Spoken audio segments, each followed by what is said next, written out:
May kakaibang amoy ang lumang libro. Parang pinaghalong alaala at panahon. Sa tuwing binubuklat ko ang mga pahina, pakiramdam ko ay bumabalik ako sa mga panahong hindi ko pa nasusulat. Pero noong araw na yon, may dumagdag sa koleksyon ng mga kwento ko. At hindi iyon galing sa aklat. Ako si Ellie, volunteer sa munting aklatan sa bayan. Tahimik ang hapon, maliban sa tunog ng lumang electric fan na parang nagrereklamo na sa tagal ng serbisyo. Habang inaayos ko ang mga librong ibinalik, may biglang pumasok. Isang binatang may mapupungay na mga mata at dalang sketchpad. Excuse me, ngumiti siya. May section po ba dito para sa art book?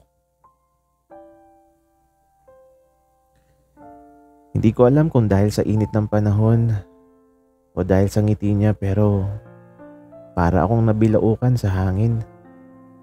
Itinuro ko ang shelf sa bandang likod. Salamat, sabi niya. Sabay lakad. Habang naglalakad siya, napansin ko bumubukas yung sketchpad niya sa hangin. At sa sandaling tumambad ang isang mabilis na guhit. Mukha ko.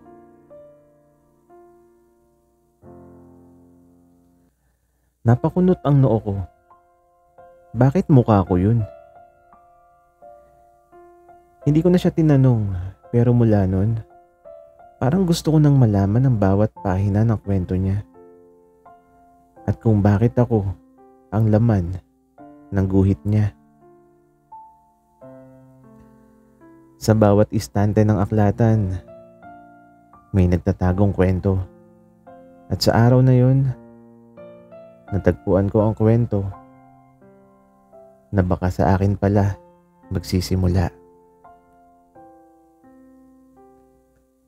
May ilang libro na kahit minsan lang nabuksan, hindi mo malilimutan.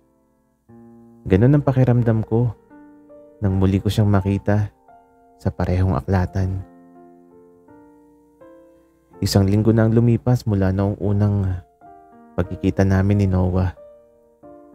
Gaya ng inaasahan, abala ako sa pag-aayos ng mga librong wala namang bumabasa. Tahimik ang paligid hanggang sa may pamilyar na boses na sumingit sa pagitan ng mga tunog ng mga pahina.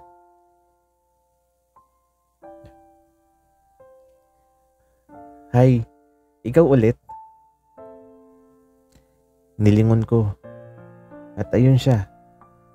Nakasandal sa shelf, hawak ang isang makapal na libro tungkol sa art history. May oras ka ba? May gusto lang sana akong itanong. Wika niya. Umupo kami sa mahabang mesa sa gitna ng aklatan. Habang sumasagot ako sa mga tanong niya tungkol sa libro, napansin kong hindi siya masyadong nakikinig. Sa halip, may ginagawa siyang sketchpad. Ano yan? Tanong ko. Secret. Sagot niya sabay tawa. Matapos ang ilang minuto, inikot niya sa akin ang sketchpad. At doon ko nakita ang guhit. Kami, nasa gitna ng mesa, may mga librong nakakalat, at magkatabi kaming nakaupo. Kahit sa totoong buhay, magkalayo kami. Bakit ganyan yung drawing mo? Tanong ko sa mahinang boses. Kasi mas gusto kong makita na magkatabi tayo. Sagot niya habang tinatakpan ng kamay ang muka. Napatingin ako sa kanya at doon ko napansin ang kakaibang titig niya. Parang may mga salitang hindi niya masabi sa unang pagkakataon. Napansin ko ring mabilis ang tibok ng puso ko. Hindi dahil sa kaba, kundi dahil sa ideyang baka tama siya. May mga eksenang mas maganda sa imahinasyon pero baka oras na para gawin iyon sa totoong buhay.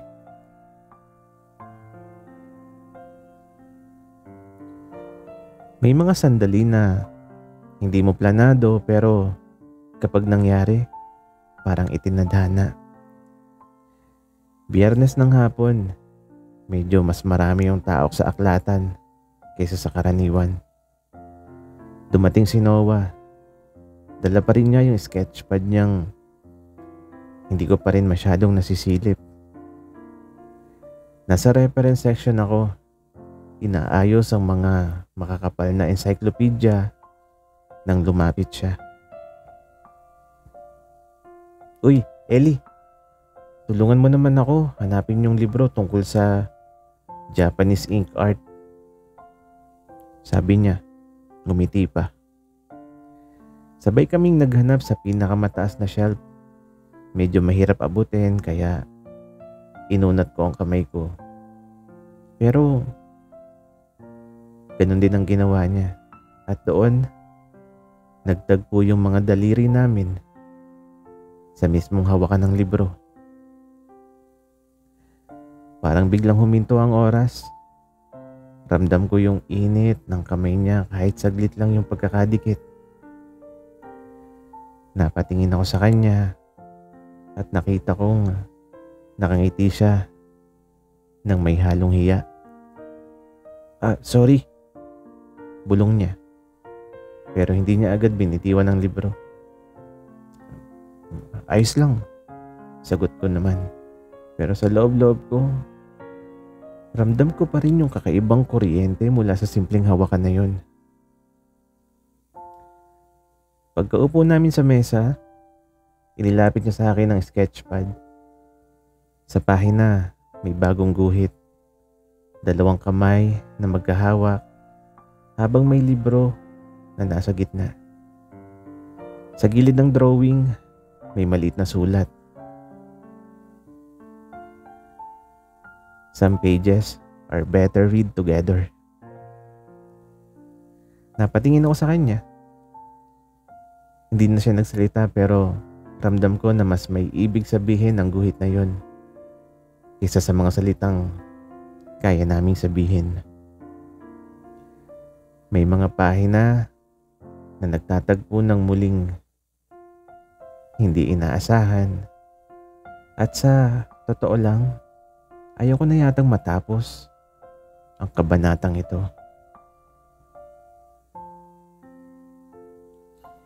Minsan hindi mo alam kung sinasadya o aksidente. Pero may mga pagkakataon na parang sinadyang ipaglapit kayo ng tadhana. Maulan nung hapon na yun. Halos walang bisita sa aklatan. At dahil bumubuhos ang ulan, wala ring balak si Noah na umalis agad. Dumating siya nang basang-basa ang jacket. Kaya agad ko siyang inalok ng tuwalya na ginagamit naming pangpunas ng mesa. Salamat. Sabi niya habang tinutuyo yung buhok. Umuulan na nga. Sinabayan pa ng hangin. Para tuloy gusto ko na lang dito magstay. Wika pa niya. Nagkataon namang may inaayos akong lumang koleksyon ng magazine sa pinakadulo ng aklatan. Gusto mo, samahan mo na lang ako dito para hindi ka na mabore. Sabi ko. Pumayag siya at dahil masikip ang sulok na yon, napilitan kaming magtabi nang halos magkadikit ang balikat habang nag-aayos kami. Nahulog ang isang makapal na magazine mula sa taas. Agad siyang yumuko para pulutin yun. At ayun, halos magtama yung mukha namin Hindi siya umiwas agad, sa halip ngumiti siya ng bahagya. Alam mo, Ellie, minsan ang dami natin pwedeng pag-usapan, pero mas gusto kong maramdaman yung katahimikan kapag magkasama tayo. Para akong na-freeze. Di ko alam kung dahil sa lamig ng aircon o sa tunog ng ulan o paraan ng pagkakasabi niya. Pero ramdam ko sa dibdib ko yung init na hindi kayang tapatan ng kahit anong kumot. Bago siya umalis, iniwan niya sa mesa ang sketchpad. Nang buksan ko to, may bagong drawing. Kami, nakaupo sa sulok ng aklatan. Magkadikit ang balikat. Habang sa labas ay umuulan. Siguro may mga kwento talagang mas maganda kapag binabasa habang magkasama sa iisang pahina.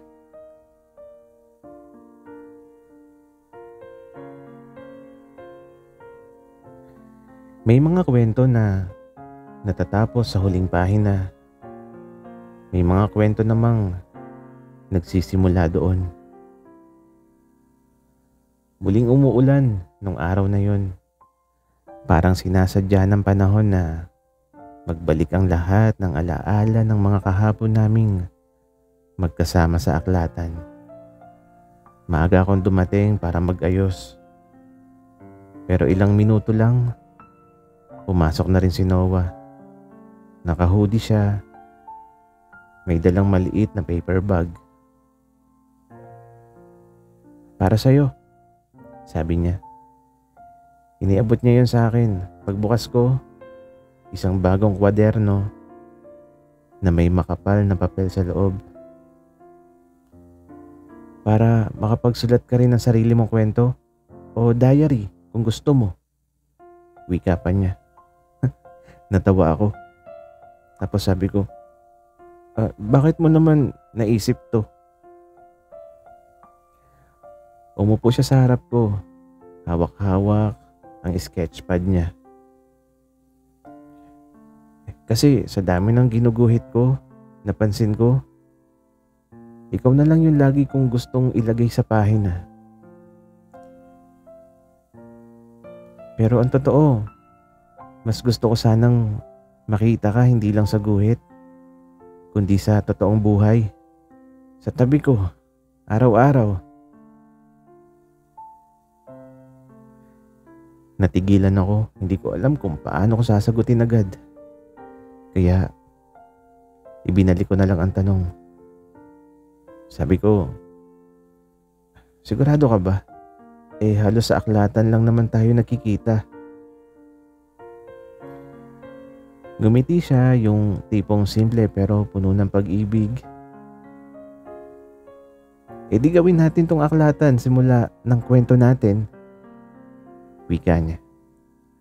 Hindi ko alam kung bakit pero sa mga salitang yon, para bang may nawalang bigat sa dibdib ko. Tinanggap ko ang kwaderno at ngumiti. Sige, pero may kondisyon, wika ko. Ano? Wika naman niya. Bawat pahina, dapat nandun ka. Sabi ko. Sa labas, patuloy ang ulan. Sa loob, 2 tao ang nagsimula ng bagong kabanata. Walang kasiguraduhan kung anong susunod, pero malinaw sa akin. Hindi na ako nag-iisa sa pahinang to. At sa wakas ng kwento, ay hindi para sa akin lang, kundi para sa aming dalawa. May mga pahina na natutuyo sa paglipas ng panahon. Pero kapag sinulat mo ang kwento kasama ang taong mahal mo, bawat salita ay nagiging walang hanggan. Sana ay nagustuhan niyo ang kwento namin. Salamat.